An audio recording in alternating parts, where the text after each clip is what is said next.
서울의 심장부 테헤란로의 우뚝 솟은 아우라 그룹의 본사 타워는 그 자체로 하나의 제국이었다. 푸른빛이 감도는 유리 외벽은 도시의 스카이라인을 비추며 위용을 뽐냈고, 그 안에서는 대한민국 최고의 인재들이 쉴 새 없이 움직이며 거대한 비즈니스 왕국을 지탱하고 있었다. 펜트하우스 집무실에서 강대호 회장은 통유리창 너머로 자신이 일군 도시의 풍경을 말없이 내려다보았다. 그의 시선은 특정 건물을 좇지 않았다. 그저 발 아래 펼쳐진 거대하고 분주한 도시의 흐름을 응시할 뿐이었다. 70평생을 바쳐 쌓아 올린 이 거대한 탑. 그러나 그의 마음은 무겁게 가라앉아 있었다. 성공의 단맛은 희미해진 지 오래였고, 이제는 씁쓸한 뒷맛만이 혀끝을 맴돌았다. 비서실장. 나지막한 부름에 그림자처럼 서 있던 최 비서실장이 한 걸음 다가와 고개를 숙였다. 네, 회장님? 요즘 회사 분위기가 어떤가?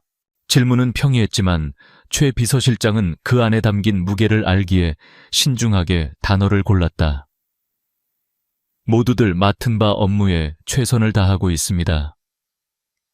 강지훈 대표이사의 지휘 아래 모든 프로젝트가 순조롭게 진행 중입니다. 강대호 회장은 희미하게 고개를 저었다. 그런 보고를 듣고 싶은 게 아닐세. 자네 눈으로 본 진짜 아우라의 모습을 말해보게. 최 비서실장은 잠시 침묵했다. 그는 강 회장을 30년 넘게 보좌해온 충신이었다. 그의 눈에는 아우라의 빛과 그림자가 모두 보였다. 아첨하는 자가 늘고 소신을 말하는 자가 줄었습니다. 실력보다는 연주를 찾는 이들이 많아졌고 동료를 경쟁자로만 여기는 분위기가 팽배합니다. 역시나 강 회장의 미간에 깊은 주름이 패였다. 손자인 강지훈은 유능한 CEO였다. 냉철한 판단력과 무서운 추진력으로 아우라의 외형을 더욱 키워냈다. 하지만 그는 결과만을 중시했다. 과정에 갇힌 사람의 진심 같은 것들에는 무관심했다. 그의 주변은 온통 그의 비위를 맞추는 예스맨들로 가득 차 있었다.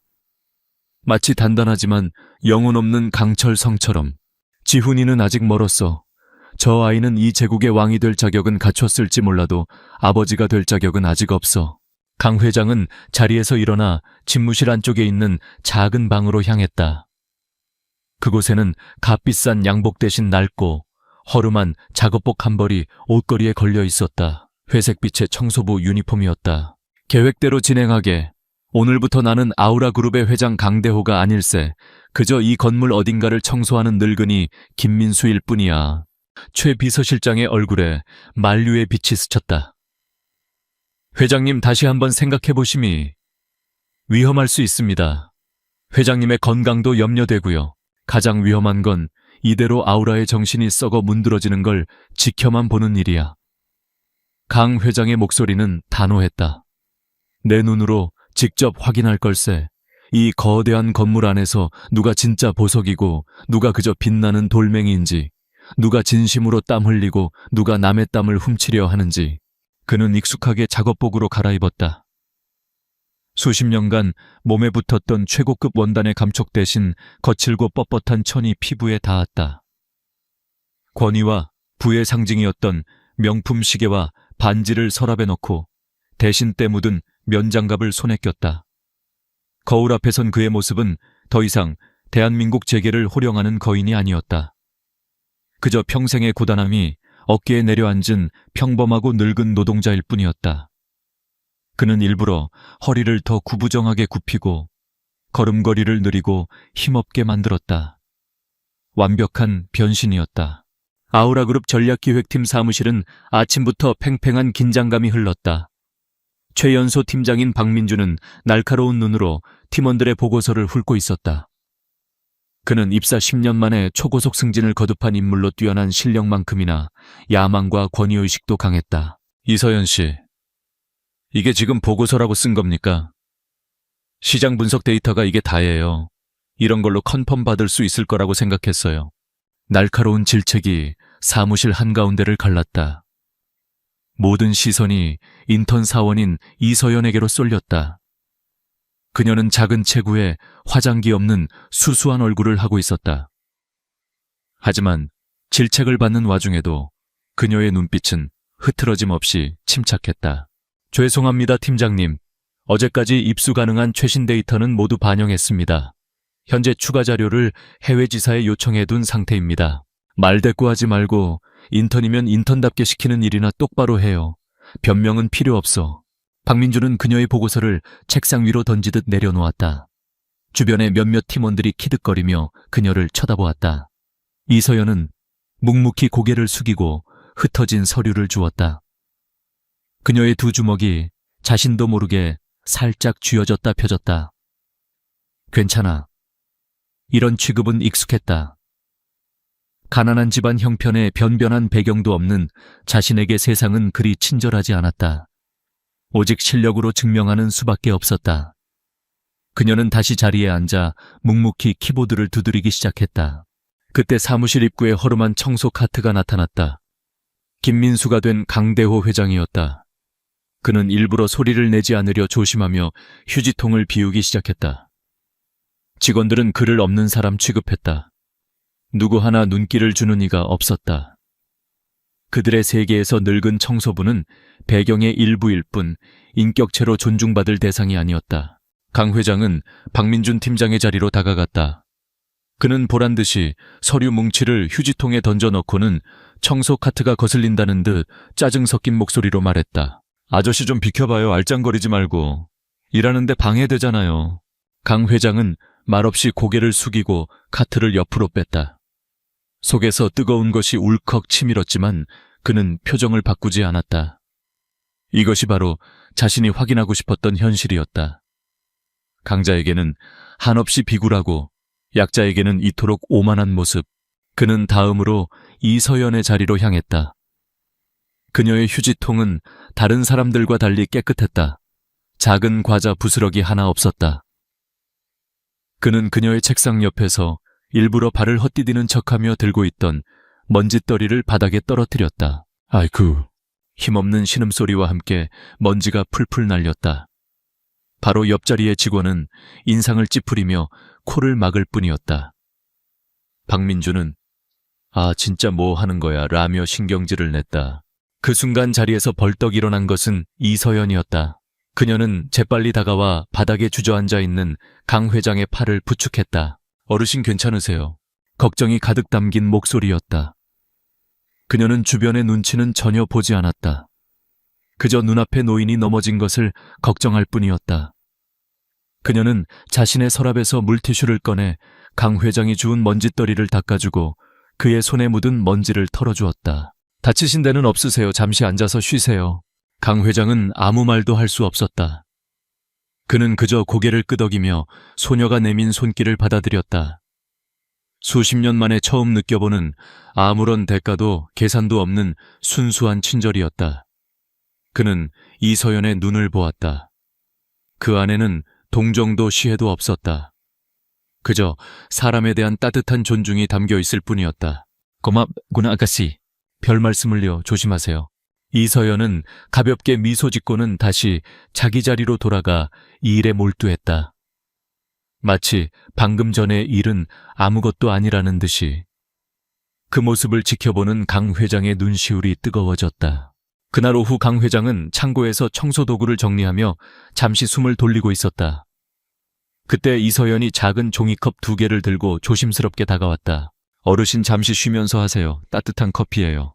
그녀는 종이컵 하나를 그에게 건네고 자신도 옆에 쪼그리고 앉아 커피를 마시기 시작했다. 값비싼 원두커피가 아닌 100원짜리 자판기 커피였다. 하지만 강 회장에게는 그 어떤 최고급 루아 커피보다도 향기롭게 느껴졌다. 아가씨는 왜 나 같은 늙은이한테 이렇게 잘해주는 건가? 강 회장이 넌지시 물었다. 이서연은 잠시 하늘을 보더니 나직하게 말했다. 저희 할아버지 생각이 나서요. 평생을 성실하게 일만 하셨는데 늘 허리가 아프다고 하셨거든요. 어르신을 보애니 그냥 남일 같지가 않아서요. 그녀는 자신의 신세를 한탄하지도 동정을 구하지도 않았다. 그저 담담하게 자신의 마음을 이야기할 뿐이었다. 강 회장은 그녀에게서 돌아가신 아버지의 모습을 보았다.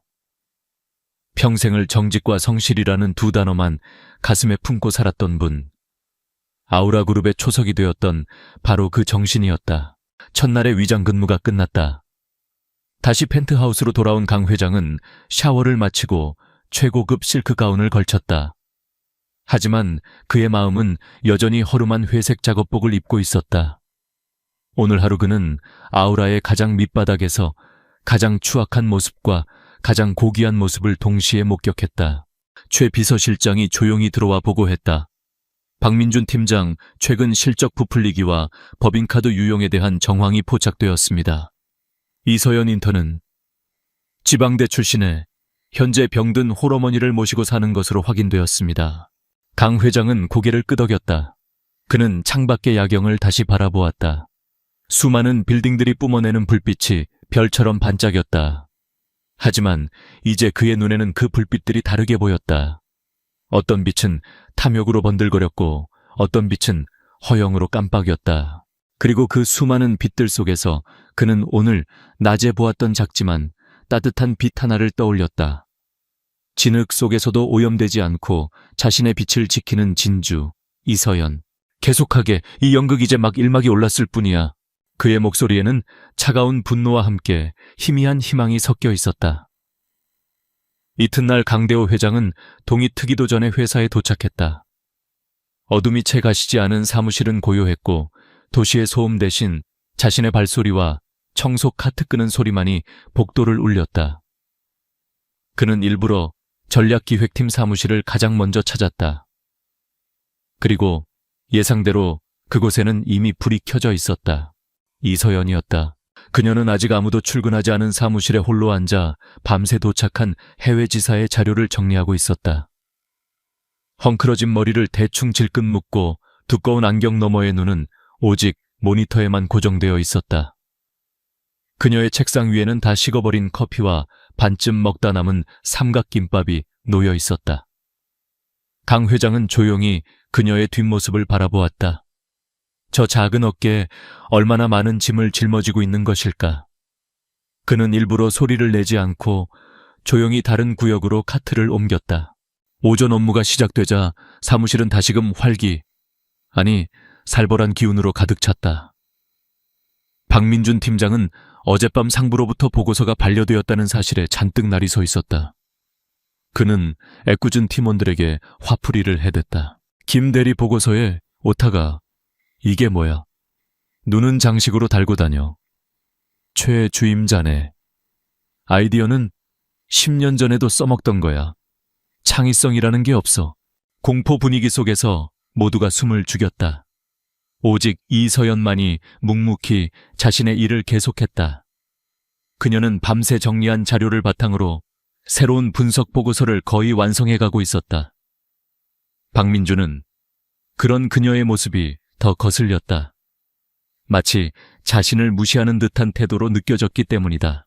바로 그때 옆 부서의 한 여직원이 서류 더미를 들고 가다 발을 헛디뎌 복도에 넘어졌다. 수백 장의 종이가 눈처럼 흩날렸다. 사람들의 시선이 잠시 그쪽으로 향했지만 이내 모두 외면한 채 자신의 모니터로 고개를 돌렸다. 박민주는 쯧쯧 혀를 차며 노골적인 경멸의 표정을 지었다. 그 순간 또다시 자리에서 일어난 것은 이서연이었다. 그녀는 망설임 없이 넘어진 여직원에게 달려갔다. 괜찮으세요? 라고 물으며 그녀를 일으켜 세우고 흩어진 서류들을 함께 줍기 시작했다. 심지어 그냥 주워 담는 것이 아니라 페이지 번호를 확인하며 순서대로 정리까지 해주었다. 여직원은 거의 울상이 되어 연신 고맙다고 인사했다. 이서연은 그저 희미하게 웃으며 별거 아니에요 라고 말하고는 자리로 돌아왔다. 강 회장은 복도 끝에서 걸레질을 하며 그 모든 광경을 지켜보고 있었다. 어제는 자신을 향한 친절이었지만 오늘은 전혀 상관없는 타인을 향한 것이었다. 저것은 계산된 행동이 아니었다. 몸에 밴 본능적인 선의였다. 그의 마음속에 이서연이라는 이름의 무게가 한층 더 무거워졌다. 점심시간 구내식당은 직원들로 북적였다. 강 회장 역시 식판에 멀건 국과 몇 가지 반찬을 받아 구석진 자리에 앉았다. 그는 일부러 박민준과 그의 무리들이 앉아있는 테이블 근처를 지나갔다. 그리고 계산된 실수를 저질렀다. 식판을 든 손을 일부러 떨며 음식을 바닥에 쏟아버렸다. 국물이 박민준의 값비싼 이탈리아제 구두 바로 앞에 튀었다. 아에스 이 늙은이가 진짜. 박민준이 벌떡 일어나며 고함을 질렀다. 식당의 모든 소음이 순간 멎었다. 눈 없어. 이게 얼마짜리 구두인 줄 알아. 당신 월급 전부 털어도 이거 하나 못 사는 거 몰라. 그의 목소리는 분노와 경멸로 가득 차 있었다. 주변에 있던 그의 동료들은 킥킥거리며 기름을 부었다. 팀장님, 저런 영감님이 뭘 알겠어요. 당장 닦으라고 하세요. 강 회장은 일부러 더 비굴하게 허리를 숙였다. 죄송합니다. 제가 바로 그때였다. 쟁반을 들고 일어서는 이가 있었다. 이서연이었다. 그녀는 성큼성큼 다가와 먼저 넘어진 강 회장의 상태부터 살폈다. 어르신 괜찮으세요? 제가 치울게요. 그녀는 강 회장을 안심시킨 뒤 차갑게 식은 눈으로 박민준을 올려다보았다. 그녀의 목소리는 낮았지만 힘이 있었다. 팀장님 고의로 하신 것도 아닌데 너무 심하십니다. 어르신께서 많이 놀라셨습니다. 식당 안의 공기가 얼어붙었다. 감히 인턴 따위가, 그것도 회사에서 가장 잘나가는 팀장에게 공개적으로 맞서는 상황. 박민준의 얼굴이 시뻘겋게 달아올랐다. 뭐 이서연 씨 지금 날 가르치는 거야. 인턴 주제에 네 앞가림이나 잘해. 아니면 저 늙은이랑 무슨 특별한 사이라도 돼. 아기가 가득 담긴 비아냥거림이었다. 하지만 이서연은 물러서지 않았다. 그녀는 허리를 꼿꼿이 세우고 정면으로 그를 마주했다. 팀장님께서는 저희 팀의 리더이십니다. 저는 리더란 구성원을 이끄는 사람일 뿐만 아니라 약자를 보호하고 존중하는 모습을 보여야 하는 사람이라고 배웠습니다. 방금 팀장님의 모습은 존경할 수 없었습니다. 죄송합니다. 그녀는 말을 마치고 90도로 허리를 숙였다. 그리고는 묵묵히 바닥에 엎드려 휴지로 음식물 찌꺼기를 닦아내기 시작했다. 겁에 질려 어쩔 줄 모르는 강 회장을 부축해 의자에 앉히는 것도 잊지 않았다. 박민준은 분노로 부들부들 떨었지만 수많은 눈들이 지켜보는 앞에서 더 이상 소란을 피울 수는 없었다. 그는 두고 봐 이서연 이라고 작게 읊조린 뒤 분을 사귀지 못한 채 식당을 나가버렸다. 강대호 회장은 의자에 앉아 자신을 위해 대신 오물을 치우는 소녀의 작은 등을 바라보았다. 가슴속에서 거대한 파도가 일렁겼다. 단순히 착한 심성을 가진 아이가 아니었다. 저 가녀린 체구 안에 강철 같은 신념과 불의에 맞서는 용기를 품고 있었다. 권력 앞에서 비굴하지 않고 자신의 소신을 지킬 줄 아는 강인함. 그것은 강지훈에게조차 없는 덕목이었다. 그는 깨달았다. 자신이 찾던 것이 바로 저런 사람이었다. 아우라의 미래를 맡길 수 있는 돈과 권력 앞에서도 변하지 않을 단단한 그릇. 그날 오후 강 회장은 직원들이 잘 찾지 않는 옥상 정원에서 이서연을 다시 만났다. 그녀는 벤치에 앉아 낡은 수첩에 무언가를 빼곡히 적고 있었다. 그는 조심스럽게 다가가 옆에 앉았다. 아가씨 아까는 정말 고마웠네. 이서연은 그제야 그를 발견하고는 옅게 미소 지었다. 아니에요 어르신. 당연히 해야 할 일인걸요. 팀장님이 너무 하셨어요. 그래도 아가씨가 곤란해질 수도 있었는데 옳지 않은 일을 보고도 침묵하는 게 더 곤란한 일이라고 생각해요. 그녀의 대답은 망설임이 없었다. 저는 가진 게 없어서 실력으로 인정받아야 해요. 그러려면 더더욱 비굴해지면 안 된다고 스스로에게 항상 다짐해요. 그녀의 말 한마디 한마디가 비수처럼 강 회장의 마음에 박혔다. 그는 잠시 말이 없다가 다른 질문을 던졌다. 왜 그렇게까지 열심히 일하는 건가? 이서연은 잠시 먼 곳을 바라보았다. 그녀의 눈에 슬픔과 그리움이 스쳐 지나갔다. 편찮으신 어머니가 계세요. 제가 유일한 희망이거든요. 호강은 못 시켜드려도 적어도 남들 앞에서 떳떳하고 자랑스러운 딸이 되고 싶어요. 그러려면 이곳에서 꼭 정직원으로 살아남아야 해요. 그녀는 자신의 처지를 비관하지 않았다.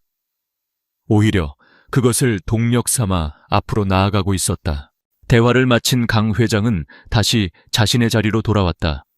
그의 마음은 완전히 굳어졌다. 이서연 저 아이는 단순한 보석이 아니었다. 어둠 속에서도 스스로 빛을 내는 다이아몬드 원석이었다.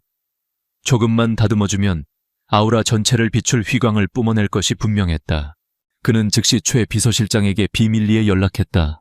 박민준 팀장 그동안의 비리 내역 샅샅이 다시 조사하게, 증거를 완벽하게 확보해, 그리고 이서연 인턴의 진짜 실력을 시험해 볼 만한 판을 하나 짜보게. 박민준의 방해 없이 오로지 자신의 능력만으로 평가받을 수 있는 무대를. 최 비서실장은 회장의 목소리에 담긴 결연한 의지를 느끼고 즉시 움직였다. 거대한 연극의 이막이 오르기 위한 무대 장치가 조용히 그리고 신속하게 설치되기 시작했다.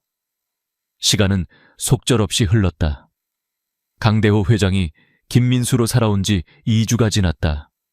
그는 매일 아우라의 가장 낮은 곳에서 가장 높은 곳까지를 오가며 인간 군상의 민낯을 목도했다.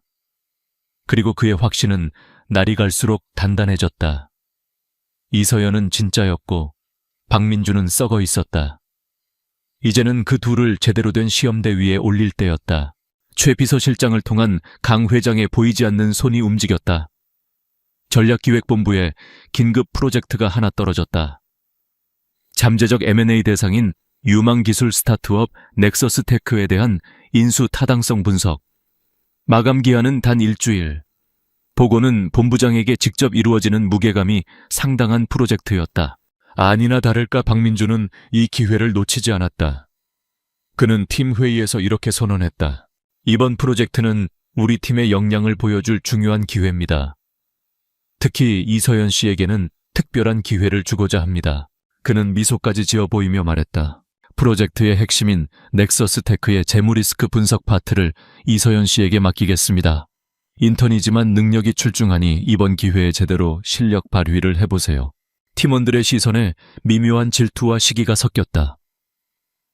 겉으로 보기에는 파격적인 기회 부여였지만 이서연은 그 미소 뒤에 숨겨진 칼날을 직감했다. 재무 리스크 분석은 조금의 실수도 용납되지 않는 가장 어렵고 책임이 무거운 파트였다.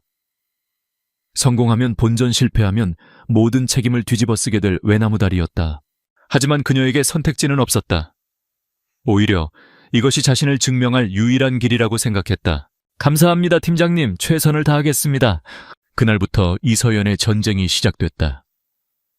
그녀는 밤낮을 가리지 않고 일에 매달렸다. 집에는 잠만 자러 들어갔고 식사는 거르기 일쑤였다.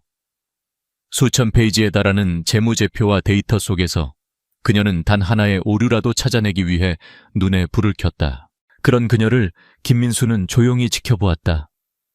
모두가 퇴근한 늦은 밤 환하게 불이 켜진 그녀의 자리를 볼 때마다 그는 가슴이 아려왔다.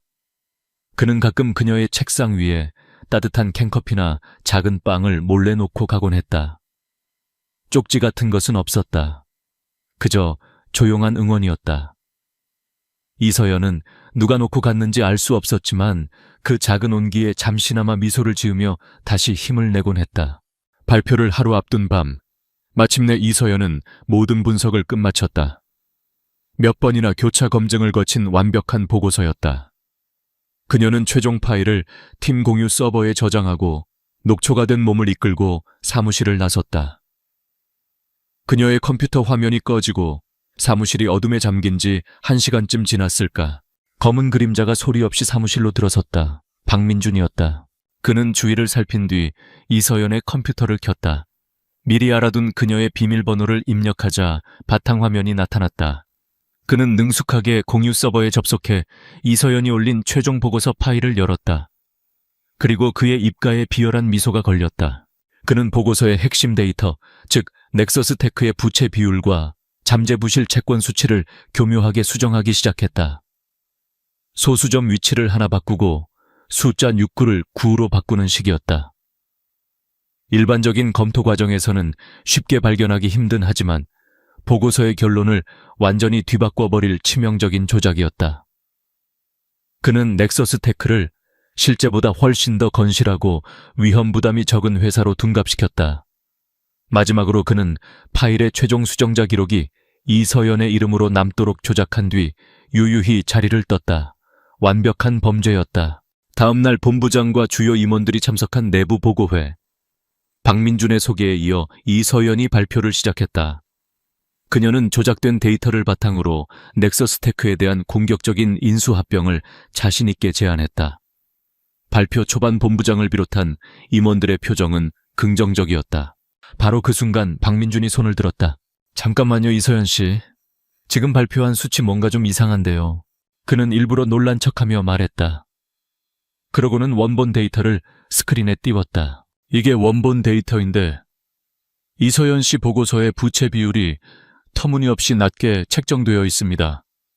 이건 엄청난 실수인데요. 회의실의 공기가 순식간에 얼어붙었다. 박민준이 지적한 오류는 자칫하면 회사를 수백억 원의 손실에 빠뜨릴 수도 있는 치명적인 실수였다. 본부장의 얼굴이 굳어졌다. 박민준은 이때다 싶어 이서연을 몰아붙였다. 그의 목소리에는 거짓된 실망감과 분노가 가득했다. 이서연 씨, 어떻게 이렇게 기본적인 실수를 할 수 있습니까? 하마터면 회사를 거대한 위험에 빠뜨릴 뻔했어요. 인턴이라고 해서 이런 무책임한 태도를 보이다니 정말 실망입니다. 이서연은 머리를 한 대 맞은 듯 멍했다. 아닙니다. 저는 분명히 몇 번이나 확인했습니다. 이럴 리가 없습니다. 그녀는 필사적으로 항변했지만 증거는 그녀에게 불리했다. 서버에 남은 파일의 최종 수정 시간은 그녀가 퇴근하기 직전이었고 수정자 역시 그녀의 이름으로 되어 있었다. 동료들은 그럴 줄 알았다는 듯 경멸의 눈빛으로 그녀를 쳐다봤다. 본부장은 차가운 목소리로 선언했다. 이서연 인턴은 금일부로 모든 업무에서 배제하고 즉시 인사위원회에 회부하도록 하세요. 이번 사안 절대 그냥 넘어갈 수 없습니다. 그 한마디에 이서연의 세상이 무너져 내렸다. 정직원의 꿈, 어머니에 대한 약속 모든 것이 산산조각 났다. 그녀는 고개를 떨군 채 회의실을 나서는 사람들의 비난 어린 시선을 온몸으로 받아내야 했다. 복도에서 청소를 하던 강대호 회장은 그 모든 광경을 지켜보고 있었다. 그의 얼굴은 돌처럼 굳어 있었지만 그 안에서는 용암 같은 분노가 들끓고 있었다. 어젯밤 박민준이 사무실로 몰래 들어가는 것을 그는 분명히 보았다. 그때는 무슨 일인지 몰랐지만 이제 모든 퍼즐 조각이 맞춰졌다. 이것은 단순한 괴롭힘이 아니었다. 명백한 범죄 행위였다. 그는 즉시 화장실로 들어가 최 비서실장에게 전화를 걸었다. 그의 목소리는 얼음장처럼 차가웠다. 초회 실장, 지금 당장 CCTV 기록을 확보하게.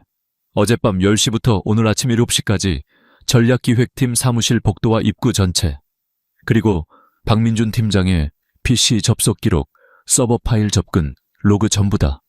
단 1초도 빠짐없이.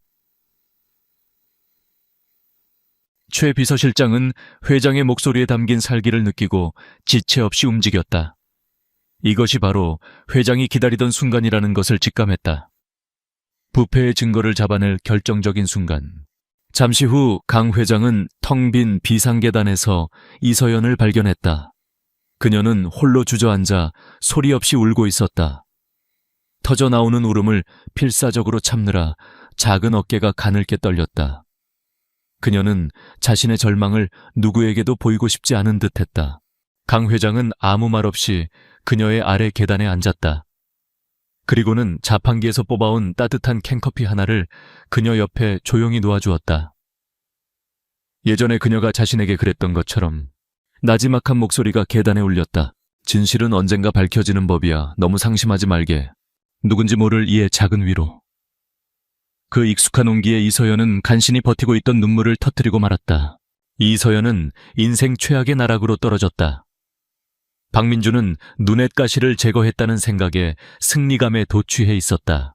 하지만 그들 모르게 어둠 속에서 거대한 톱니바퀴가 움직이기 시작했다. 강대호 회장과 최 비서실장은 박민준의 죄를 입증할 반박 불가의 증거들을 차곡차곡 쌓아가고 있었다. 인사위원회의 진짜 주인공은 이서연이 아니었다. 폭풍은 절정에 달했다.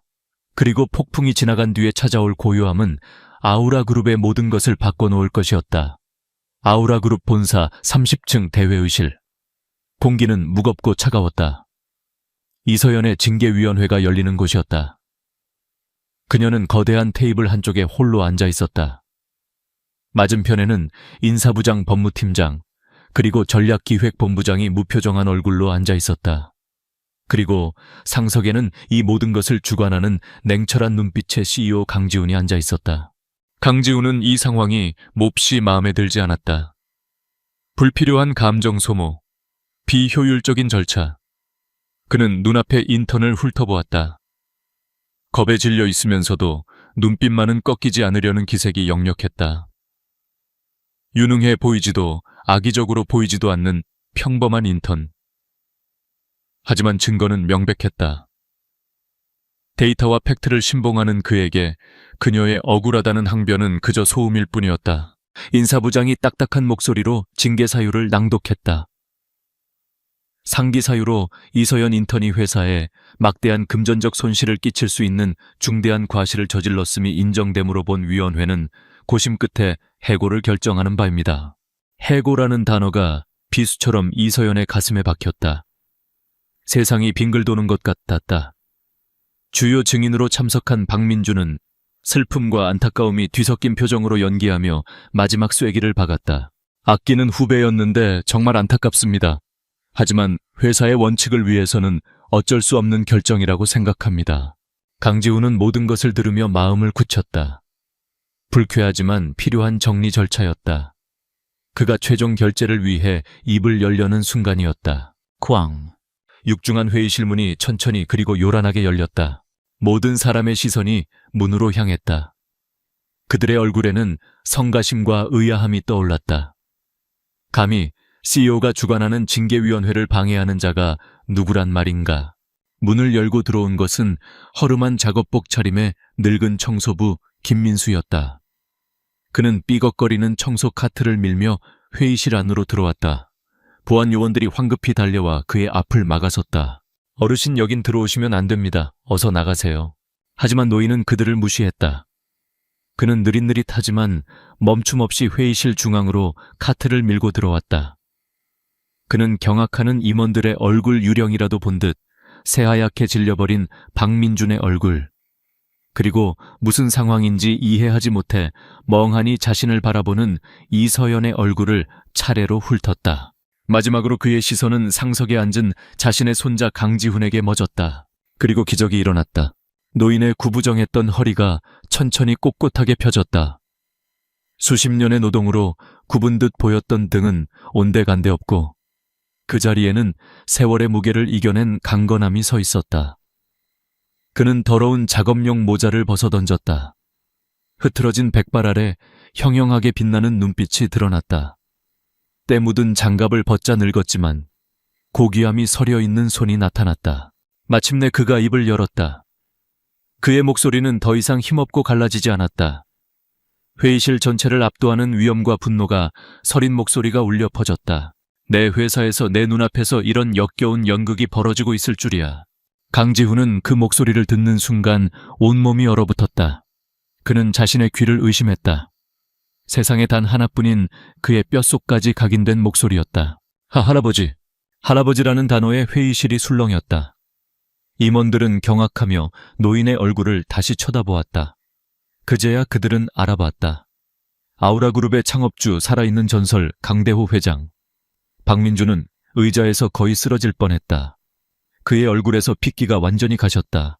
이서연은 눈만 끔뻑이며 눈앞의 비현실적인 광경을 바라보았다. 자신에게 따뜻한 커피를 건네주던 친절한 청소부 할아버지가 그룹의 회장님이라고. 강대호 회장은 시간을 낭비하지 않았다. 초회 실장. 그의 부름에 어느새 그의 뒤에 조용히 서 있던 최 비서실장이 앞으로 나섰다. 그는 익숙하게 노트북을 회의실 대형 스크린에 연결했다. 스크린이 켜지자 첫 번째 영상이 재생되었다. 박민준이 어젯밤 늦게 아무도 없는 사무실로 몰래 들어오는 CCTV 영상이었다. 그의 얼굴이 화면 가득 클로즈업 되었다. 다음 화면은 그의 PC 로그인 기록과 이서연의 보고서 파일에 접근하여 수정하는 서버 로그 기록이었다. 접속 IP 수정 시간 변경된 데이터 내역까지 빼도 박도 못할 디지털 증거들이었다. 마지막으로 박민준이 동료와 통화하며 그 건방진 인턴년 이번에 확실히 밟아버렸어 라고 말하는 음성 녹음 파일이 회의실에 울려 퍼졌다. 아니야. 거짓말이야. 조작된 거야. 박민주는 무너져 내렸다. 그는 미친 사람처럼 중얼거리며 현실을 부정했다. 강대호 회장의 목소리가 천둥처럼 회의실을 때렸다. 그는 박민준을 가리키며 말했다. 네오 같은 자는 아우라의 수치다.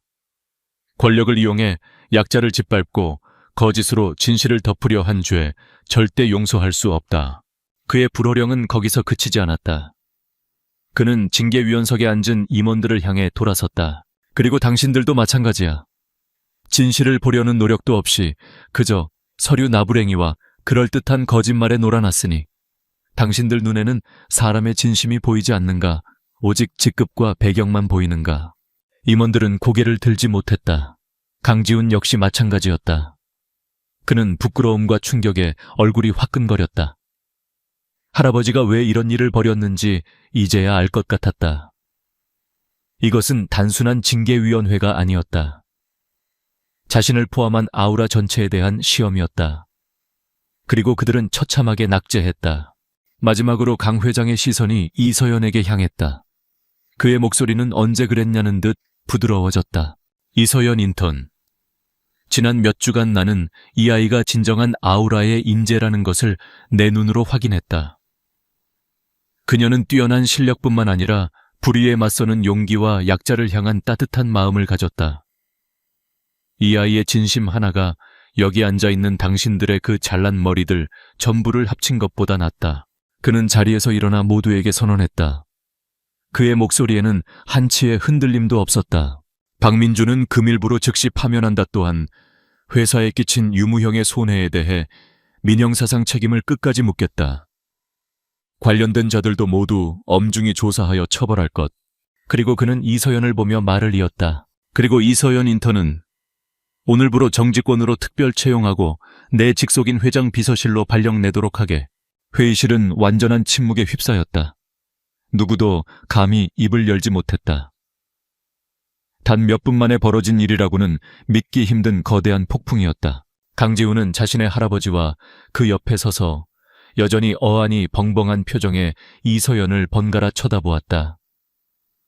그의 얼굴에는 창피함, 놀라움, 그리고 이제껏 느껴보지 못했던 새로운 종류의 감정이 복잡하게 뒤섞여 있었다.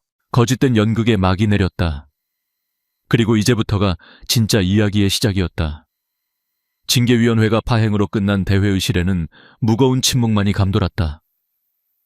쫓겨나거나 고개를 숙인 임원들이 모두 빠져나간 자리에 강대호 회장과 강지훈 대표, 그리고 여전히 넋이 나간 이서연 단 3사람만이 남아있었다. 강지훈의 얼굴은 복잡한 감정들로 일그러져 있었다. 자신의 판단 착오에 대한 수치심, 임원들 앞에서 할아버지에게 공개적으로 권위를 훼손당한 것에 대한 분노, 그리고 이 모든 상황을 초래한 원인 중 하나인 이서연을 향한 미묘한 원망까지 뒤섞여 있었다. 이서연은 그저 이 모든 것이 꿈이기를 바랄 뿐이었다. 불과 몇 분 전까지 해고당할 위기에 처해 있던 자신이 이제는 그룹 회장님과 대표이사 사이에 껴서 어쩔 줄을 모르고 있었다. 침묵을 깬 것은 강대호 회장이었다. 그의 목소리는 차분했지만 거역할 수 없는 힘이 실려 있었다. 2사람 내 집무실로 따라오게. 그것은 요청이 아닌 명령이었다. 펜트하우스에 위치한 회장 집무실로 향하는 동안 3사람 사이에는 어떤 대화도 오가지 않았다. 이서연은 마치 꿈속을 걷는 기분이었다. 회사의 홍보 책자에서나 보았던 구름 위에 있는 듯한 호화로운 복도를 자신이 걷고 있다는 사실이 현실감 없게 느껴졌다. 회장 집무실은 청소부의 휴게실과는 다른 차원의 공간이었다. 서울 전체가 발 아래에 펼쳐지는 압도적인 전망, 고풍스러우면서도 세련된 가구들 공기마저 무게감이 다른 듯했다. 강 회장은 몇 주간 감춰왔던 본래의 위엄을 온몸으로 뿜어내며 자신의 거대한 가죽 의자에 앉았다. 그는 맞은편 소파에 앉으라는 듯 손짓했다. 강지훈과 이서연은 보이지 않는 벽이라도 있는 것처럼 소파 양끝에 멀찍이 떨어져 앉았다. 강 회장은 먼저 손자인 강지훈을 향해 입을 열었다. 그의 목소리에는 깊은 실망감이 묻어 있었다. 지훈아, 너는 똑똑하고 유능한 경영자다. 의심의 여지가 없지. 하지만 너는 숫자와 실적 뒤에 있는 사람을 보지 못해. 회사는 기계가 아니야. 사람들의 마음과 땀이 모여 만들어지는 살아있는 유기체다. 그는 강지훈의 아픈 곳을 정확히 찔렀다. 강지훈은 반박하고 싶었지만 오늘 벌어진 일들 앞에서 어떤 말도 할 수 없었다. 강 회장은 이어 이서연에게로 시선을 돌렸다. 그의 표정이 한결 부드러워졌다. 이서연 양, 나는 지난 몇 주간 자네를 지켜봤네. 자네의 성실함, 불의를 보고 참지 못하는 용기, 그리고 따뜻한 마음까지. 자네는 내가 세웠던 모든 보이지 않는 시험을 통과했어. 이서연은 칭찬에 몸둘 바를 몰랐다. 당혹감과 자부심이 뒤섞여 얼굴이 붉게 달아올랐다. 서론을 마친 강 회장은 마침내 본론을 꺼냈다. 그는 폭탄을 터뜨리기 직전의 사람처럼 잠시 숨을 고른 뒤 손자를 똑바로 쳐다보며 말했다. 그래서 나는 결심했다. 지훈아, 내가 이서연 양과 결혼했으면 한다. 정적. 얼마나 흘렀을까. 강지훈이 믿을 수 없다는 듯 허수웃음을 터뜨렸다. 지금 농담하시는 겁니까, 할아버지? 그러나 할아버지의 얼굴에는 농담 기운이 전혀 없었다. 그것을 확인한 순간 강지훈의 표정이 싸늘하게 굳어졌다. 말도 안 됩니다. 회사 사정을 조금 안다고 해서 생판남인 저 인턴과 결혼을 하라니요. 이건 제 인생입니다. 회사 경영이 아니라고요. 저를 이렇게까지 모욕하실 수는 없습니다. 그의 목소리는 분노로 떨렸다. 훈계를 듣는 것은 참을 수 있었다. 하지만 자신의 인생, 특히 결혼을 이런 식으로 재단당하는 것은 참을 수 없는 굴욕이었다. 이서연 역시 마찬가지였다. 그녀는 충격의 자리에서 벌떡 일어났다. 회장님, 저도 반대입니다. 어떻게 그런 말씀을 하실 수가. 저는 회장님의 은혜에 정말 감사드리지만 이건 정말 말도 안 됩니다. 저는 강 대표님과 결혼할 생각이 추호도 없습니다. 그녀에게 이것은 터무니없는 제안이자 모욕이었다. 그녀가 원했던 것은 단지 자신의 실력으로 인정받을 수 있는 공정한 기회였지 누군가에게 주어지는 전리품 같은 역할이 아니었다. 두 사람의 격렬한 반대에도 강 회장은 태연했다. 이미 예상했던 반응이었다. 그는 낭만적인 변덕이 아니라 아우라와 가문의 미래를 위한 전략적 결정임을 설명하기 시작했다. 그는 먼저 강지훈을 향해 말했다. 너는 머리는 차갑지만 가슴이 비어있다. 그 빈 곳을 채워줄 사람이 필요해. 네 곁에서 돈과 권력이 아니라 아우라의 진짜 정신을 지켜줄 방패가 필요하단 말이다. 수많은 정재계의 딸들, 그들의 마음속엔 아우라가 아니라 아우라가 가진 돈과 권력만 있을 뿐이다. 하지만 이 아이는 달라. 그리고 그는 이서연을 향해 한결 부드러운 목소리로 말했다. 서연 양, 자네에게는 참으로 미안하고 무례한 제안인 것을 잘 안다. 하지만 나는 자네의 그 강직한 성품과 지혜가 필요하네. 자네라면 지훈이를 그리고 이 아우라를 올바른 길로 이끄는 데 큰 힘이 되어줄 것이라 믿는다. 이것은 회장으로서의 명령이 아니라 인생 선배로서의 마지막 부탁이다. 그는 단순한 명령이 아닌 도와달라는 부탁의 형태로 그녀의 마음을 흔들었다. 거절하기 어렵게 만드는 교묘하고도 강력한 한 수였다. 하지만 두 사람은 여전히 완강했다. 회의실은 숨막히는 침묵과 어색함으로 가득 찼다. 한 사람은 자신의 의지를 관철시키려 하고 다른 두 사람은 그 미친 계획에 맞서 자신들을 지키려 했다. 강 회장은 그들의 단호한 표정을 보고 길게 한숨을 내쉬었다. 오늘은 이만 돌아가서들 쉬게. 하지만 내 뜻은 절대 변하지 않을 걸세. 두 사람 모두 오늘 밤 깊이 생각해보게. 이것이 단순히 너희 둘의 문제가 아니라 아우라 그룹 전체의 미래가 걸린 일이라는 것을. 강지훈은 더 이상 대꾸할 가치도 없다는 듯 굳은 표정으로 집무실을 나가버렸다. 혼란과 두려움에 휩싸인 이서연 역시 황급히 허리를 숙여 인사하고는 도망치듯 그곳을 빠져나왔다. 복도에 홀로 남겨진 이서연. 명예회복과 정직원 채용이라는 기쁨은 이제 감당할 수 없는 무섭고도 황당한 제안 아래 완전히 빛을 잃었다. 두 세계의 충돌은 이제 막 거대한 지진을 일으키기 시작했다. 그 황당한 결혼 제안이 있은 후 며칠간의 시간은 어색한 안개 속처럼 흘러갔다. 이서연은 하루아침에 회장 비서실 소속 직원이 되었다. 대한민국 최고의 엘리트들만 모인다는 곳에서 그녀는 마치 다른 종족이 섞여 들어온 것처럼 겉돌았다. 강지훈은 할아버지와 그녀를 노골적으로 피했다. 세 사람의 관계는 누구도 먼저 움직이지 않는 팽팽한 교착 상태에 빠졌다. 이 교착 상태를 깬 것은 역시 강대호 회장이었다. 그는 두 사람을 다시 집무실로 불렀다. 이번에는 결혼 이야기가 아니었다. 그는 두 사람 앞에 두꺼운 사업 보고서 하나를 던져놓았다. 아우라바이오 아우라비오 정상화 프로젝트. 아우라바이오. 그곳은 아우라그룹의 아픈 손가락이었다. 수년간 막대한 자금을 쏟아부었지만 신약 개발은 내부 갈등과 연구 방향의 오류로 몇 달째 표류하고 있었다. 그동안 투입된 모든 태스크포스 팀이 두 손 들고 나가떨어진 그야말로 무덤과도 같은 곳이었다. 두 사람이 함께 이 문제를 해결해봐라. 강 회장은 단호하게 말했다. 그는 강지훈을 프로젝트의 총괄 책임자로 이서연을 핵심 원인 분석 및 전략 수립의 공동 책임자로 임명했다.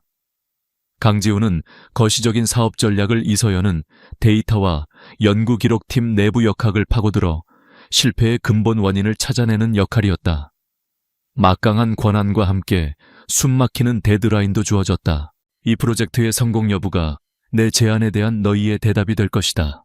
그는 두 사람의 업무적 성과와 자신의 결혼 제안을 직접적으로 연결시켰다. 이제 빼도 박도 못하는 상황이 된 것이다. 강지훈은 분노했다. 이것은 명백한 좌천이자 실패가 예정된 프로젝트를 떠넘기는 행위였다. 할아버지가 자신을 시험하는 것을 넘어 함정에 빠뜨리고 있다고 느꼈다. 이서연은 공포에 휩싸였다. 바이오 분야에 대해서는 문외한인 자신이 무엇을 할 수 있단 말인가? 이것은 불가능한 임무였다. 두 사람의 첫 회의는 그야말로 재앙이었다. 차갑고 적대적인 공기만이 회의실을 감돌았다. 강지훈이 먼저 포문을 열었다. 그의 목소리에는 경멸이 담겨 있었다. 이봐요, 이서연 씨. 당신이 바이오에 대해 뭘 알지? 그냥 내가 시키는 자료 정리나 잘 해줘요. 제발 내 일에 방해만 되지 말라고. 이서연은 지지 않았다. 그녀는 그의 눈을 똑바로 쳐다보며 말했다. 대표님, 회장님께서는 저에게 근본적인 원인을 찾으라고 하셨습니다. 자료 정리만 해서는 원인을 찾을 수 없습니다. 저는 연구팀의 모든 기록을 검토하고 모든 팀원과 개별 면담을 진행해야겠습니다. 그들의 업무 방식은 모든 면에서 충돌했다. 그는 하향식 탑다운이었고 그녀는 상향식 버텀업이었다. 그는 결과를 중시했고 그녀는 과정을 중시했다. 초기에는 사사건건 부딪히며 격렬한 논쟁을 벌였다. 하지만 시간이 흐르면서 그들은 어쩔 수 없이 서로의 강점을 인정하기 시작했다. 강지훈은 이서연이 바이오에 대한 지식이 전무함에도 불구하고 무섭게 파고드는 것을 지켜보았다. 그녀는 밤마다 도서관에 틀어박혀 두꺼운 전문 서적과 논문을 읽었다. 아는 척하지 않았다. 대신 핵심을 꿰뚫는 날카로운 질문을 던졌다. 특히 그가 깊은 인상을 받은 것은 의욕을 잃은 연구원들과의 면담에서였다. 그녀는 지시하거나 신문하지 않았다. 그저 그들의 말을 들어주었다. 몇 시간이고 묵묵히 그들의 불평과 좌절, 그리고 숨겨진 열정까지 모두 경청했다. 그 결과 그녀는 핵심 연구 책임자가 뛰어난 과학자일지는 몰라도 최악의 관리자라는 사실을 밝혀냈다. 그의 독선적인 리더십이 팀 내에 깊은 불신의 골을 만들어냈던 것이다. 또한 그녀는 강지훈의 이전 팀들을 포함해 그 누구도 발견하지 못했던 연구 기록 속에 미세한 불일치점을 찾아냈다. 강지훈은 어느 순간부터 그녀를 운 좋은 인턴이 아닌 무서운 통찰력을 가진 분석가로 보기 시작했다. 이서연 역시 강지훈에 대한 편견이 깨지는 것을 경험했다. 그녀는 그를 차갑고 오만한 재벌 3세로만 여겼다. 하지만 외국 부품 공급사와의 첨예한 협상 자리에서 그의 다른 모습을 보았다. 그는 냉혹했지만 완벽한 논리와 치밀한 전략으로 아우라의 이익을 지켜내는 최고의 협상가였다. 또한 그는 자신의 팀이 만든 재무 예측 모델에서 작은 오류를 발견하자 밤을 새워가며 직접 모든 수치를 재계산하는 엄청난 책임감을 보여주기도 했다. 어느 늦은 밤 그녀는 회의실 책상에 엎드려 잠든 그를 발견했다. 고된 책임감에 짓눌려 잠든 그의 모습에 그녀는 자신도 모르게 입고 있던 카디건을 벗어 그의 어깨에 덮어주었다. 아주 작은 무의식적인 배려의 몸짓이었다. 그녀는 그의 차가움이 실은 그가 짊어진 책임감의 무게와 같다는 것을 어렴풋이 깨닫기 시작했다. 마침내 두 사람에게 결정적인 돌파구가 찾아왔다. 이서연이 분석한 팀의 내부 갈등 문제와 그녀가 발견한 숨겨진 데이터 한 조각을 바탕으로 강지훈은 완전히 새로운 급진적인 전략을 고안해냈다. 연구팀을 전면 재구성하고 그동안 무시되었던 다른 방향의 연구 경로를 시도하는 거대한 도박이었다. 그들은 밤을 새워 함께 계획을 다듬었다. 이제 그들의 논쟁은 파괴적인 싸움이 아닌 건설적인 토론이 되어 있었다. 같은 서류를 집으려다 손끝이 스쳤을 때 두 사람 사이에 어색하지만 강렬한 전기가 흘렀다. 그들은 처음으로 하나의 팀이 된 것 같았다. 늦은 밤 두 사람은 그들의 결과물로 가득 찬 거대한 화이트보드 앞에 섰다. 지쳤지만 이상한 흥분감에 휩싸여 있었다. 마침내 실행 가능한 계획이 완성된 것이다. 두 사람은 서로를 바라보았다.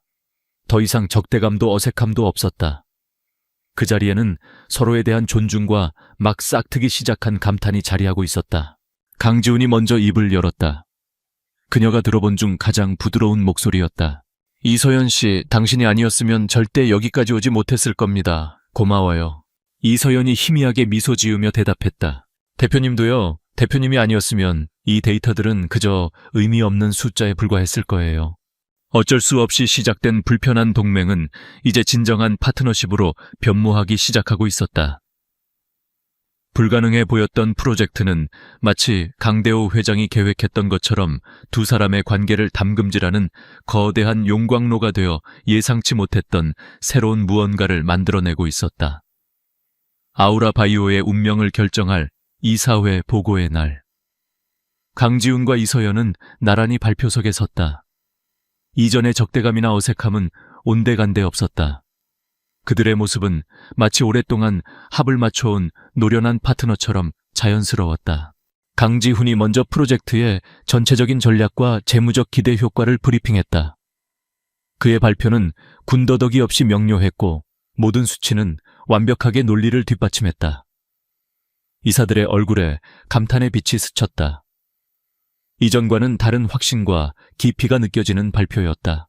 이어서 마이크를 넘겨받은 것은 이서연이었다.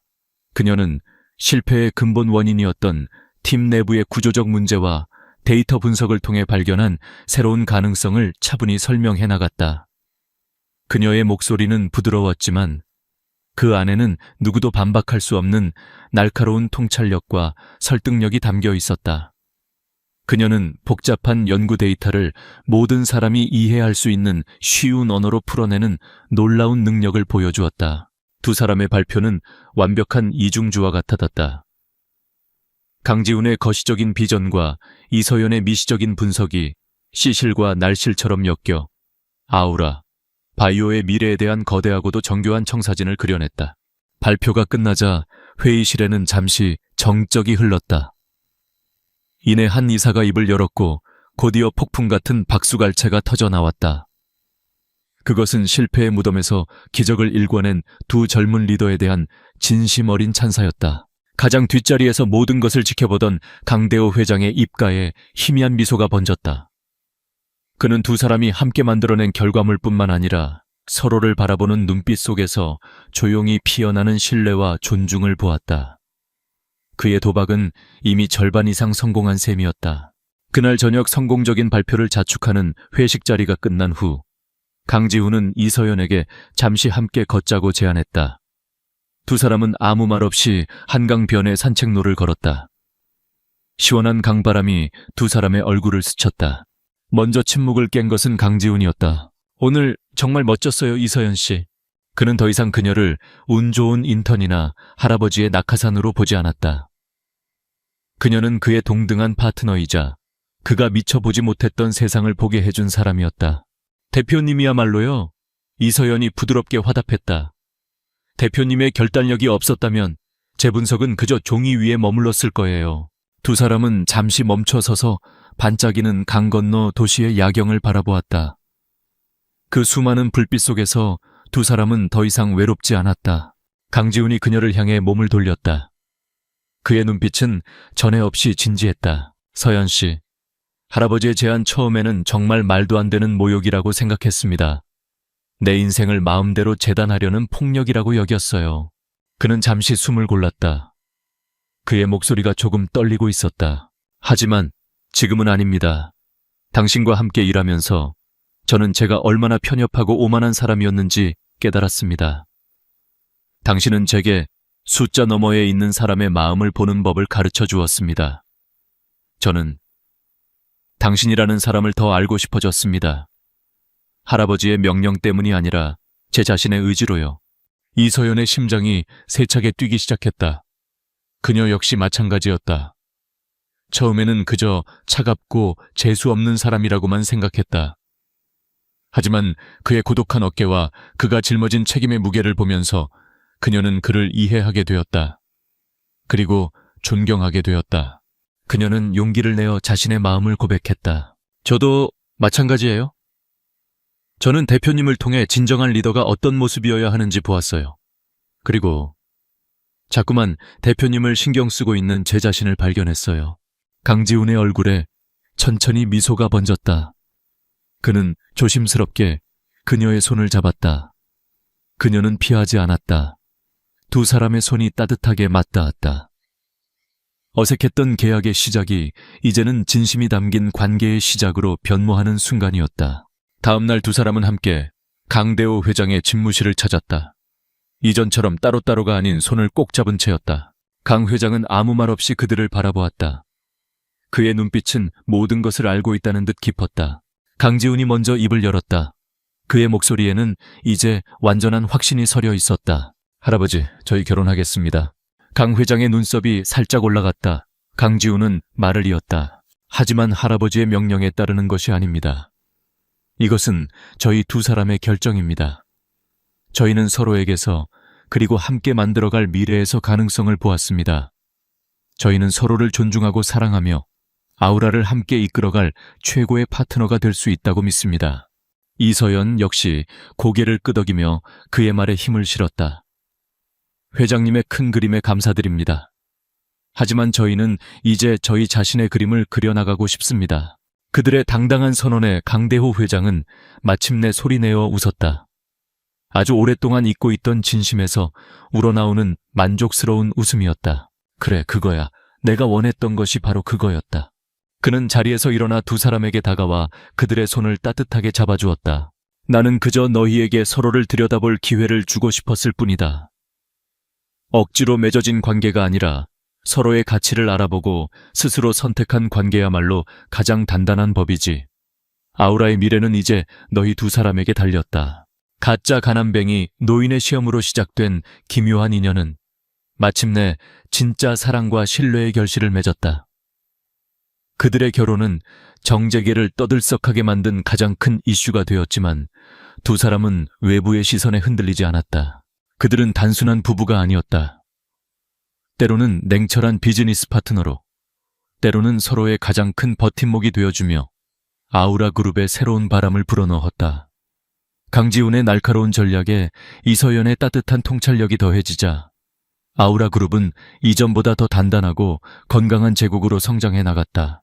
한때는 가장 낮은 곳에 보이지 않는 청소부였던 회장과 배경 없는 인턴 사원이었던 소녀, 그리고 차가운 심장을 가졌던 젊은 CEO.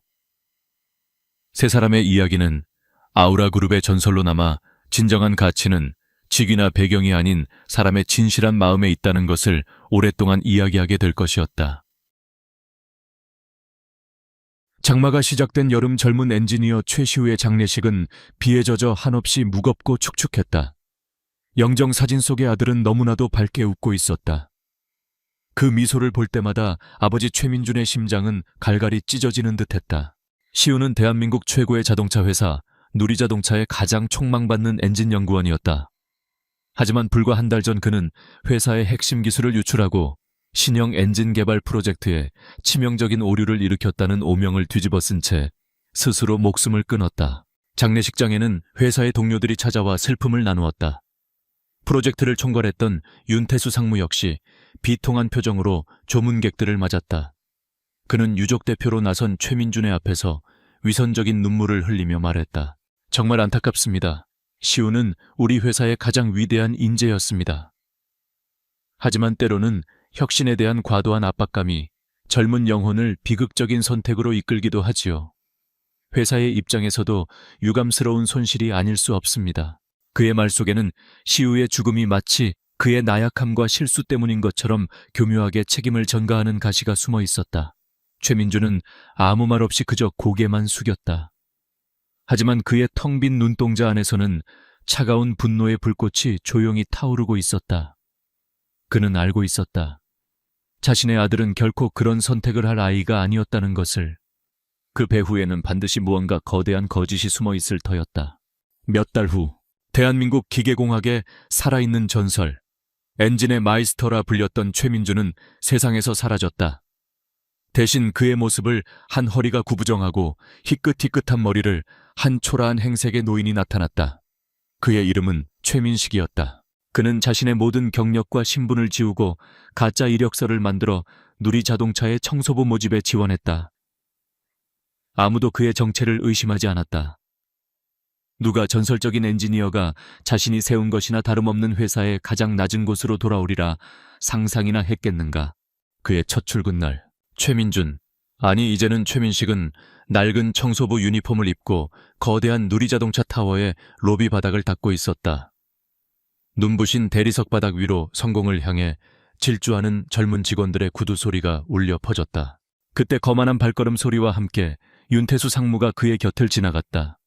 그는 자신의 발밑에서 바닥을 닦고 있는 늙은 청소부에게는 눈길 한 번 주지 않았다.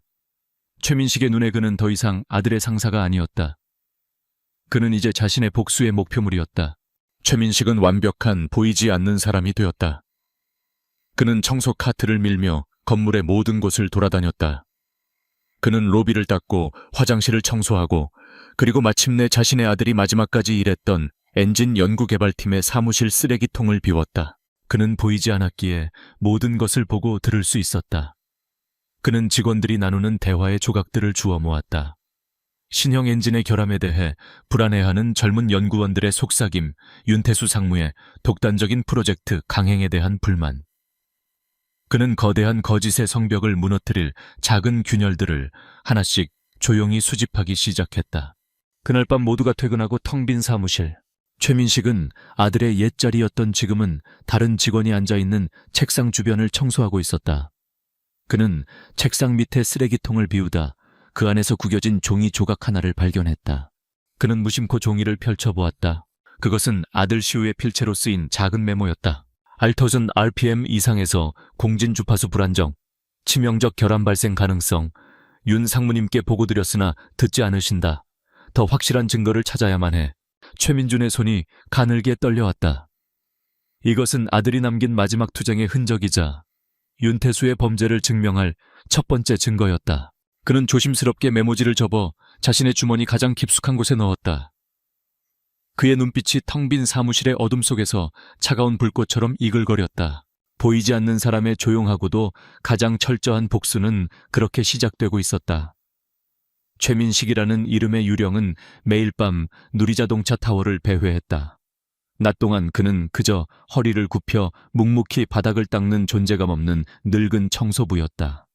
하지만 모든 직원들이 퇴근하고 거대한 건물이 침묵에 잠기는 순간 그는 비로소 진짜 일을 시작했다. 그는 이 건물의 어둠을 지배하는 보이지 않는 사냥꾼이었다. 그의 첫 번째 사냥터는 바로 쓰레기통이었다. 특히 아들이 마지막까지 몸담았던 엔진 연구개발팀의 쓰레기통은 그에게 진실의 조각들을 끊임없이 던져주었다. 그는 매일 밤 그들이 버린 구겨진 종이들을 수집했다. 그 안에는 불안감에 끄적인 엔지니어들의 메모 실패한 테스트 결과가 담긴 초안 보고서, 그리고 과도한 스트레스를 보여주는 텅 빈 커피 믹스 봉지들이 가득했다. 그의 가장 중요한 작업은 사무실의 문서 파쇄기에서 이루어졌다. 윤태수 상무는 모든 민감한 자료들을 파쇄기에 넣어 흔적을 없애라고 지시했지만 그는 알지 못했다. 세상에서 가장 집요하고 위대한 엔지니어 중 한 명이 매일 밤 그 종이 조각들을 다시 맞추고 있다는 사실을. 최민주는 파쇄된 종이 조각들을 집으로 가져와 거실 바닥에 펼쳐 놓았다. 그것은 수만 개의 조각으로 이루어진 거대하고도 끔찍한 퍼즐이었다. 그는 돋보기 안경을 쓴 채 밤을 새워가며 한 조각 한 조각 진실을 맞춰 나가기 시작했다. 그의 손끝에서 파쇄되었던 진실들이 서서히 제 모습을 드러내기 시작했다. 드래곤 하트 2, 엔진의 치명적인 결함에 대한 초기 보고서들. 특정 조건에서 엔진의 내구성이 급격히 저하된다는 데이터 그래프. 그리고 이 모든 것을 상부에 보고하려 했던 아들 최시우의 이름이 적힌 기안서까지. 낮 동안 그는 청소 카트를 밀며 연구개발팀 주변을 맴돌았다. 그는 보이지 않는 사람이었기에 모든 것을 들을 수 있었다. 어젯밤 테스트에서도 RPM이 특정 구간을 넘어서니까 경고등이 떴어요. 윤 상무님께서는 그냥 보고서의 수치를 좀 조정하라고만 하시던데 정말 이대로 괜찮을까요? 미친 짓이야. 이러다 출시 후에 큰 사고라도 나면 우리 모두 끝장이라고. 젊은 엔지니어들의 불안한 속삭임은 그가 맞춘 퍼즐이 진실임을 증명해주고 있었다. 그의 복수는 차갑고 체계적이며 정밀하게 진행되고 있었다. 그러던 어느 날 밤 그는 여느 때처럼 파쇄된 서류를 맞추는데 몰두하고 있었다. 그가 막 윤태수가 직접 서명한 테스트 결과 조작 지시서를 거의 다 완성해가던 순간이었다. 절컥! 사무실 복도에서 야간 순찰을 도는 경비원의 발소리가 들려왔다. 최민주는 깜짝 놀라 바닥에 펼쳐진 모든 증거들을 황급히 책상 밑으로 쓸어 넣었다. 경비원이 손전등 불빛을 비추며 사무실 안으로 들어왔다. 이 시간에 웬일이십니까, 아저씨? 최민주는 태연하게 바닥을 걸레로 닦는 척하며 대답했다. 아이고, 오늘따라 바닥이 유난히 더러워서 말입니다. 마저 정리하고 가려고요. 경비원은 그를 잠시 의심스러운 눈으로 쳐다보았지만 이내 별일 아니라는 듯 어깨를 으쓱하고는 다른 곳으로 향했다. 최민주는 가슴을 쓸어내렸다. 하마터면 모든 것이 발각될 뻔했다. 그는 이제 충분한 증거를 모았다고 판단했다. 윤태수의 범죄를 입증할 서류들, 그리고 동료 연구원들의 증언을 유도할 수 있는 자료들. 하지만 그는 이 증거들만으로는 부족하다는 것을 알았다. 윤태수는 법의 그물망을 교묘하게 빠져나갈 방법을 찾을 것이고 회사는 어떻게든 이 사실을 덮으려 할 것이다. 그에게는 그 누구도 부인할 수 없는 가장 확실하고도 극적인 증거가 필요했다. 그는 모든 것을 끝낼 마지막 계획을 세우기 시작했다. 그는 청소부 휴게실의 게시판에서 누리자동차 신차 발표회에 대한 공지를 보았다. 일주일 뒤 그룹의 정현모 회장과 모든 언론사가 주목하는 바로 그 드래곤 하트 2 엔진이 탑재된 최고급 세단의 공식 출시 행사였다. 최민준의 눈빛이 차갑게 빛났다. 그는 결심했다. 엔진의 결함은 서류가 아닌 바로 그 엔진 자체가 증명하게 만들어야 한다고. 그는 이 거대한 거짓의 축제를 자신의 아들의 명예를 되찾고 윤태수를 심판할 가장 완벽한 무대로 만들기로 결심했다. 그는 달력의 신차 발표회 날짜 위에 붉은색으로 동그라미를 쳤다. 마침내 누리자동차의 야심작 드래곤 하트 2 엔진을 탑재한 플래그십 세단 K9의 신차 발표회 날이 밝았다. 누리자동차 타워의 로비는 행사장으로 향하기 위해 모인 기자들과 투자자들, 그리고 VIP들로 북적였다. 모두의 얼굴에는 새로운 신화의 탄생을 목격하리라는 기대감이 가득 차 있었다. 정현모 회장은 자신의 필생의 역작이 될 K9의 성공을 확신하며 만족스러운 미소로 로비에 나타났다. 윤태수 상무는 그의 곁에서 온갖 아첨을 늘어놓으며 그의 비위를 맞추고 있었다. 회장님, 오늘 발표회만 끝나면 누리자동차의 주가는 하늘 높은 줄 모르고 치솟을 겁니다. 전부 윤 상무님의 공이 큽니다. 정 회장은 의전 차량으로 준비된 갓 출고된 따끈따끈한 K9의 뒷좌석에 올라탔다. 수많은 기자들의 카메라 플래시가 터지는 가운데 운전기사가 부드럽게 시동을 걸었다. 하지만 바로 그때였다. 부르릉, 컥컥. 웅장한 엔진음을 뽐내야 할 K과이 마치 천식 환자처럼 몇 번 헐떡거리더니 그대로 시동이 꺼져버렸다. 운전기사가 당황하며 다시 시동을 걸었지만 차는 아무런 반응도 하지 않았다. 로비 안의 모든 공기가 순간적으로 얼어붙었다. 정 회장의 얼굴이 분노로 굳어졌고 윤태수 상무의 얼굴은 하얗게 질려갔다. 회사 최고의 자랑거리여야 할 차가 가장 중요한 순간에 모든 언론사가 지켜보는 앞에서 완전히 멈춰서 버린 것이다. 이게 무슨 일이야, 당장 기술팀 불러와. 최고의 엔지니어들이 허둥지둥 달려왔다. 그들은 노트북을 연결해 차량을 진단하고 보닛을 열어 엔진을 살폈다. 하지만 그들은 원인을 찾지 못했다. 시간은 흘러가고 투자자들과 기자들은 수군거리기 시작했다. 회장님, 아무래도 원인을 찾으려면 정비소로 견인해서 정밀 검사를 해봐야 할 것 같습니다. 몇 시간은 좋기. 엔지니어 팀장의 말에 정 회장의 분노가 폭발하려던 바로 그 순간이었다. 소동이 벌어지는 현장 한쪽에서 늙은 청소부 최민식 씨가 이 모든 광경을 조용히 지켜보고 있었다. 그는 자신의 빗자루를 내려놓고 사람들 사이를 뚫고 문제의 K모 앞으로 걸어 나왔다. 그는 망설임 없이 차 앞에 서 있는 정현모 회장을 향해 말했다. 그의 목소리는 작았지만 그 안에는 이상한 확신이 담겨 있었다. 회장님, 제가 한번 봐도 되겠습니까? 그의 갑작스러운 등장에 모두가 어리둥절한 표정을 지었다. 윤태수 상무가 신경질적으로 소리쳤다. 아니, 이 영감님이 지금 뭐 하는 거야? 청소부나 할 것이지. 여기가 어디라고 끼어들어 당장 끌어내. 하지만 정 회장은 지푸라기라도 잡는 심정으로, 그리고 늙은 청소부의 그 기묘한 자신감에 이끌려 손을 들어 윤 상무를 제지했다. 내버려둬. 한번 보게 해줘 보게. 최민식은 허락이 떨어지자 보닛 앞으로 다가갔다. 그는 엔지니어들이 펼쳐놓은 복잡한 진단 장비들에는 눈길 한번 주지 않았다. 그의 손은 평생 빗자루만 잡아본 사람의 손이라고는 믿을 수 없을 만큼 익숙하고 정교한 움직임으로 엔진의 내부를 살피기 시작했다. 그의 손이 엔진 블록에 아주 깊숙하고 구석진 곳에 있는 작은 센서 하나를 향했다. 그는 주머니에서 작은 드라이버 하나를 꺼내 그 센서의 연결 단자를 아주 미세하게 조절했다. 그것은 이 엔진의 치명적인 결함을 일시적으로 우회시키는, 오직 이 엔진을 처음 설계한 사람만이 알 수 있는 비밀스러운 응급처치법이었다. 그의 모든 행동은 10분도 채 걸리지 않았다. 그는 보닛을 닫고 작업복에 손을 닦으며 운전기사를 향해 덤덤하게 말했다. 시동 다시 걸어보세요. 운전기사가 반신반의하며 떨리는 손으로 시동키를 돌렸다. 부르르릉. 조금 전까지 죽은 듯이 침묵하던 K9의 엔진이 언제 그랬냐는 듯 힘차고 완벽한 소리를 내며 다시 깨어났다.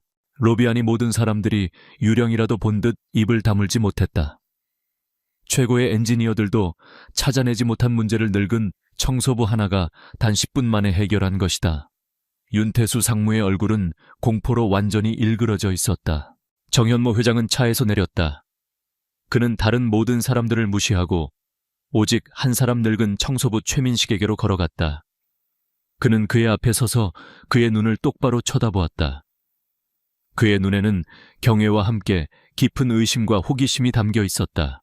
당신, 그가 낮은 목소리로 물었다. 대체 누구요? 기적은 일어났다. 그리고 그 기적과 함께 한 남자의 3년간의 복수극이 드디어 서막을 열고 있었다. 정현모 회장의 서늘한 질문에 늙은 청소부 최민식은 그저 고개를 숙일 뿐이었다. 저는 그저 청소부일 뿐입니다, 회장님. 그는 더 이상의 질문을 피하려는 듯 인파 속으로 자신의 몸을 숨기려 했다. 하지만 정 회장은 그의 팔을 붙잡았다. 그리고 자신의 비서실장에게 아무도 듣지 못할 낮은 목소리로 명령했다. 저 남자 절대 이 건물 밖으로 나가지 못하게 하게. 그리고 최민식이라는 저 청소부에 대한 모든 서류 지금 당장 내 사무실로 가져와. 마지막으로 윤태수 상무는 모르게 외부의 독립적인 팀을 꾸려서 방금 그 K9 차량의 엔진을 비밀리에 전면 재조사하게. 즉시 실행해.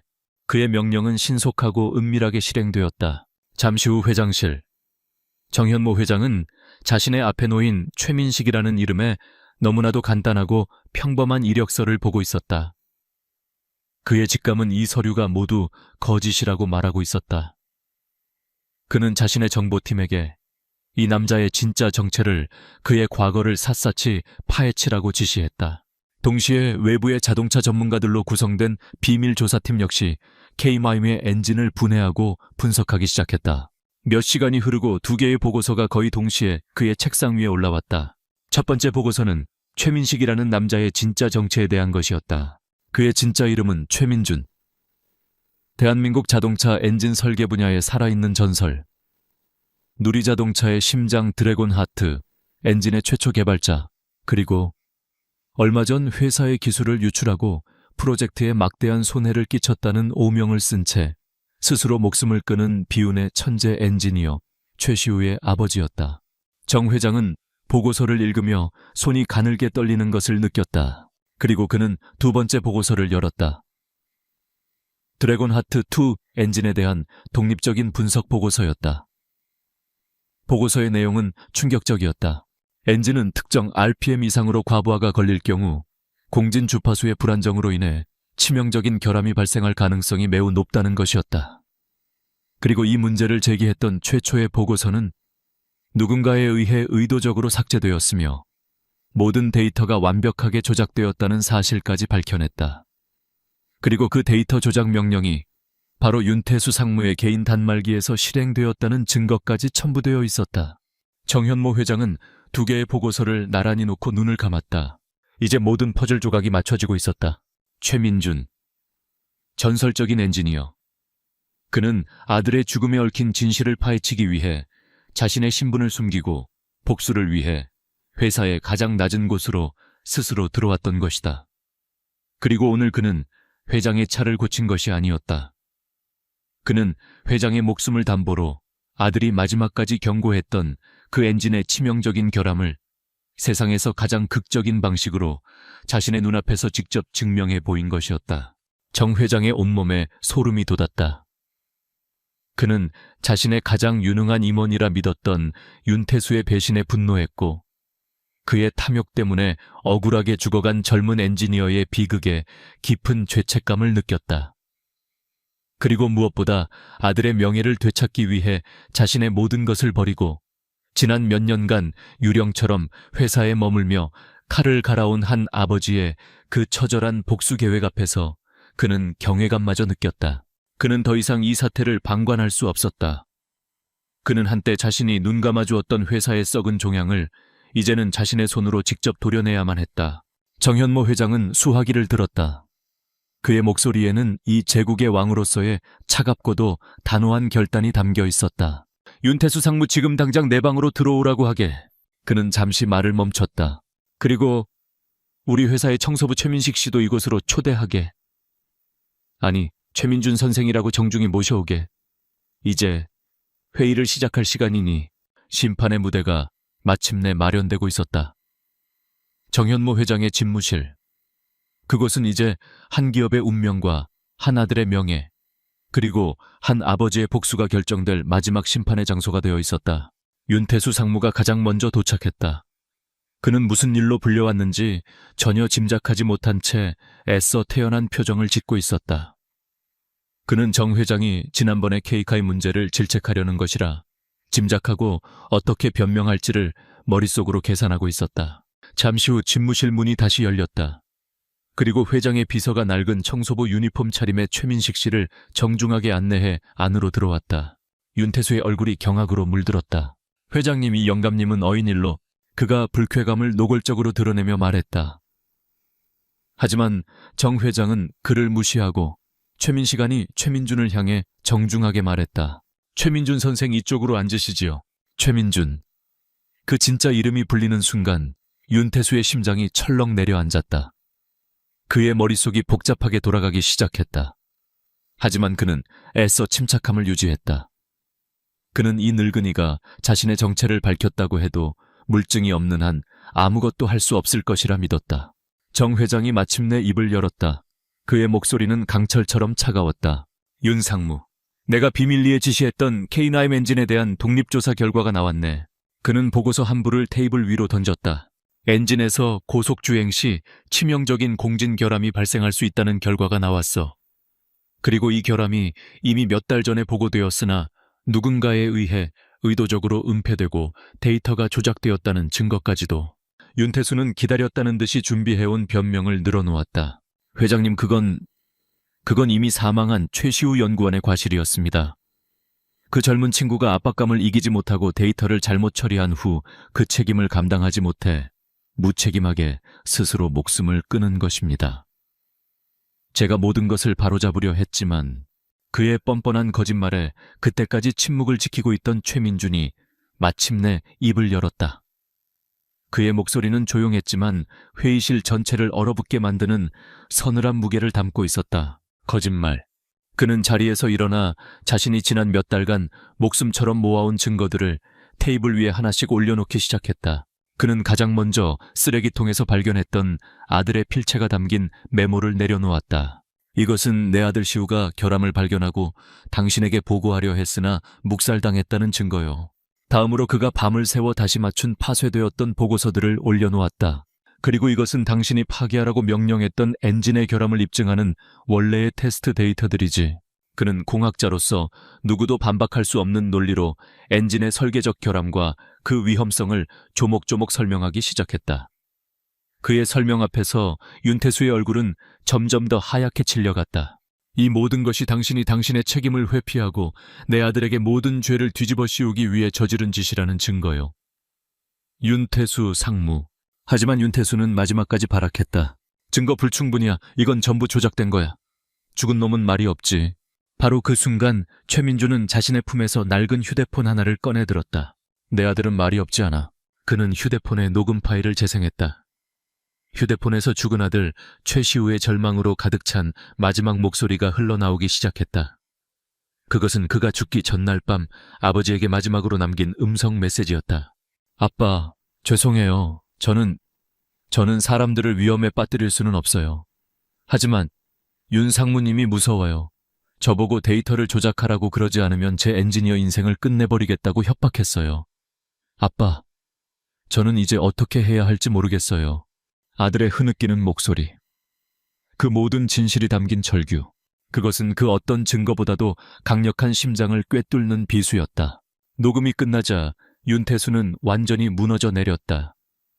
그는 의자에 주저앉아 텅 빈 눈으로 허공을 바라보았다. 그의 모든 거짓말과 위선이 한 젊은이의 마지막 목소리 앞에서 발가벗겨진 순간이었다. 정현모 회장이 자리에서 일어났다. 그는 경멸이 가득한 눈으로 윤태수를 내려다보았다. 그리고 존경심이 가득한 눈으로 슬픔에 잠긴 아버지 최민준을 바라보았다. 그는 책상 위에 전화기 수화기를 들었다. 나 정현모 회장이네. 지금 당장 보안팀과 법무팀을 회장실로 올려보내. 즉시. 심판의 날은 그렇게 조용히 그러나 너무나도 철저하게 막을 내리고 있었다. 윤태수 상무는 자신의 모든 범죄가 담긴 아들의 마지막 목소리 앞에서 완전히 무너져 내렸다. 그는 보안팀에게 끌려나가며 마지막까지도 최민준을 향해 증오에 찬 저주를 퍼부었지만 그 어떤 것도 더 이상 최민준의 마음에 상처를 입힐 수는 없었다. 그의 길고 외로웠던 전쟁은 마침내 끝이 난 것이다. 정현모 회장은 즉시 긴급 기자회견을 열었다. 그는 그 자리에서 누리자동차의 신형 엔진 드래곤 하트2의 치명적인 결함과 윤태수 상무가 저지른 은폐 및 데이터 조작 사실을 모두 폭로했다. 그리고 그는 대중 앞에서 고개를 숙였다. 가장 중요하게는 그는 억울하게 세상을 떠난 젊은 엔지니어 최시우의 명예를 공식적으로 회복시켜 주었다. 그는 최시우 연구원이 회사의 과실을 덮으려던 비리 임원에 맞서 마지막까지 진실을 알리려 했던 위대한 내부 고발자이자 진정한 영웅이었다고 선언했다. 그는 대규모 리콜을 약속했고 회사의 신뢰를 되찾기 위해 모든 노력을 다하겠다고 맹세했다. 기자회견이 끝난 후 정 회장은 자신의 집무실에서 최민준과 단둘이 마주 앉았다. 그는 최민준의 앞에 회사의 부회장직 임명장과 천문학적인 액수의 보상금이 적힌 서류를 내밀었다. 최민준 선생, 아니 최민준 부회장님, 다시 회사로 돌아와 주십시오. 선생의 영혼과 철학이 지금의 누리자동책에는 절실하게 필요합니다. 이것은 회장으로서 그리고 한 사람의 인간으로서 내가 당신과 당신의 아들에게 진 빚을 갚는 최소한의 성의입니다. 하지만 최민주는 서류를 조용히 밀어냈다. 그의 얼굴에는 이제 더 이상 복수심의 불꽃이 타오르지 않았다. 그 자리에는 깊은 슬픔과 함께 모든 것을 내려놓은 자의 평온함이 자리하고 있었다. 회장님, 제 복수는 제 아들의 이름이 세상의 오해를 벗고 그 명예를 되찾은 그 순간 이미 끝났습니다. 그는 조용히 말했다. 저는 더 이상 제 아들을 앗아간 이 차가운 세계로 돌아가고 싶지 않습니다. 엔지니어로서의 제 삶은 제 아들과 함께 이미 무덤에 묻었습니다. 하지만 아버지로서의 제 삶은 아직 끝나지 않았습니다. 그는 정 회장에게 자신의 진짜 보상을 요구했다. 그것은 자신을 위한 돈이나 명예가 아니었다. 제가 받을 이 모든 보상금으로 제 아들 최시우의 이름을 딴 재단을 하나 만들어 주십시오. 그의 제안은 최시우 윤리공학재단이었다. 그 재단은 가난하지만 재능 있는 젊은 공학도들에게 장학금을 지원하고 무엇보다 아들처럼 기업 내부의 비리나 기술적 결함을 고발하는 양심적인 엔지니어들을 외부의 압력으로부터 지켜주는 법적 재정적 방패가 되어주는 역할을 할 것이었다. 제 아들과 같은 비극이 이 땅에서 다시는 일어나지 않게 하는 것. 그것이 제가 진정으로 원하는 보상입니다, 회장님. 정현모 회장은 그의 말에 아무 대답도 하지 못하고 그저 깊이 고개를 숙일 뿐이었다. 1년 후 한 유명 공과대학의 강당에서 제1회 최시우 윤리공학 장학금 수여식이 열리고 있었다. 단상 위에서 장학금을 받은 젊은 학생이 떨리는 목소리로 수상소감을 말하고 있었다. 저는 오늘 단순히 장학금을 받은 것이 아니라 한 위대한 선배님의 용기와 신념을 물려받았다고 생각합니다. 저는 결코 이익과 타협하지 않고 사람을 위한 기술을 만드는 부끄럽지 않은 엔지니어가 되겠습니다. 강당의 가장 뒤쪽 눈에 띄지 않는 자리에 최민준이 평범한 옷차림으로 앉아 그 모습을 지켜보고 있었다. 그는 더 이상 청소부도 전설적인 엔지니어도 아니었다. 그는 그저 자신의 아들이 남긴 유산을 자랑스럽게 바라보는 한 평범한 아버지일 뿐이었다. 그의 얼굴에 아주 오랜만에 따뜻하고 평온한 미소가 떠올랐다. 그의 복수는 파괴가 아니었다. 그의 복수는 아들의 비극적인 죽음을 새로운 세대를 위한 희망의 씨앗으로 다시 피워내는 창조였다. 그는 아들의 명예를 되찾았고 그 과정에서 자기 자신의 영혼 역시 구원받았다. 그는 조용히 강당을 나와 햇살 속으로 걸어갔다. 그의 마음은 더 이상 그 어떤 슬픔이나 분노에도 얽매이지 않고 가을 하늘처럼 맑고 평온했다.